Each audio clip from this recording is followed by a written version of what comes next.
Bonjour Sandrine, je suis très heureuse de te poser cette question. Comment tu as fait pour te relever du conservatoire? Excuse-moi de te poser cette question, mais moi j'en ai marre de recevoir parfois des gens brisés parce qu'ils étaient brillants et que, j'ai un monsieur que j'ai eu en soins qui a un certain âge avancé et en fait un jour il est rentré lors d'un concours, a priori, je sais pas comment ça se passe, j'y connais rien.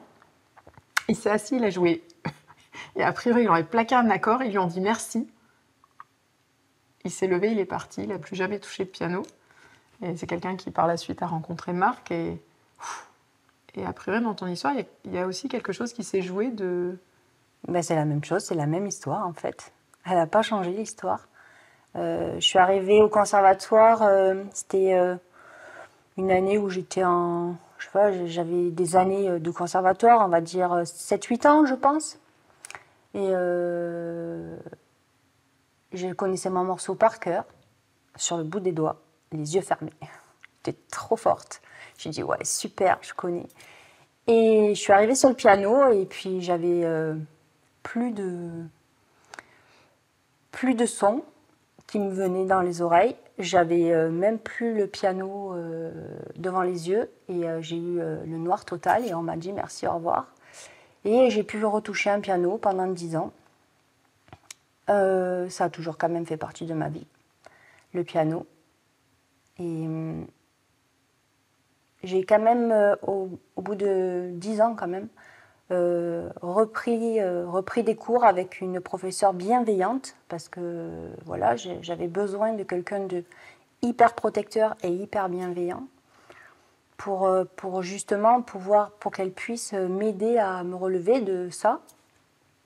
Donc j'ai repassé des examens, on va dire, pour être professeur, en sachant que de toute façon, ma méthode serait une méthode différente, ce serait une méthode dans la bienveillance, en pédagogie positive, avec des outils,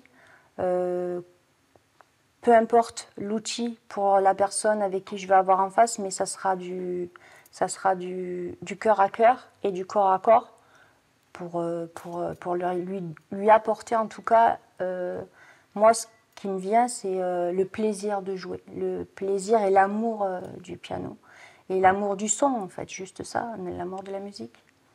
Et je pense que l'école de la fausse note, c'est exactement l'amour du son, juste.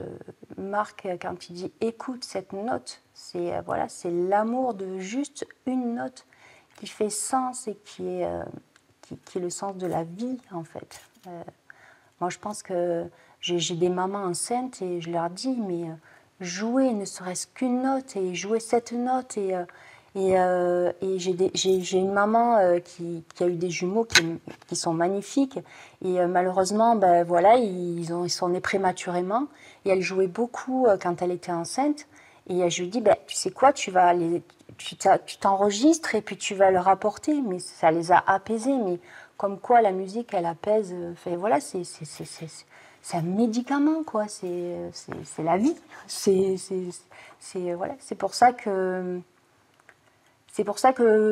Alors, la question n'était pas tout à fait pourquoi je me suis relevée. Ben, je me suis relevée parce que j'avais quand même cet amour de la musique qui était en moi et qu'il fallait absolument qu'il jaillisse. Et puis l'école de la fausse note. Et puis Marc Vella qui a été aussi le vecteur de oui, je suis capable, parce que j'avais toujours peur de ne pas être crédible, parce qu'on m'avait tellement dit tu n'y arriveras pas, t'es pas assez, c'est pas. Enfin, je me disais, mais comment je vais pouvoir donner ça à mes élèves en fait si moi je suis pas crédible en fait. Et du coup ça devenait compliqué pour moi et Marc il a fait ça vas-y ose quoi, enfin oui t'es capable, oui tu peux. Et aujourd'hui il y a plein de choses sur lesquelles je suis pas sûre, mais ce que je suis sûre c'est de mes compétences dans mon apprentissage de la musique et dans mon apprentissage du piano. Et je le vois grâce au nombre d'élèves que j'ai et puis grâce à comment ils me le rendent en fait, parce que c'est tout le temps un amour, quoi. C'est magnifique. Donc c'est possible de se relever malgré Ah certaines fausses notes. mais clairement. Plus fort d'ailleurs, beaucoup plus fort. Donc oser.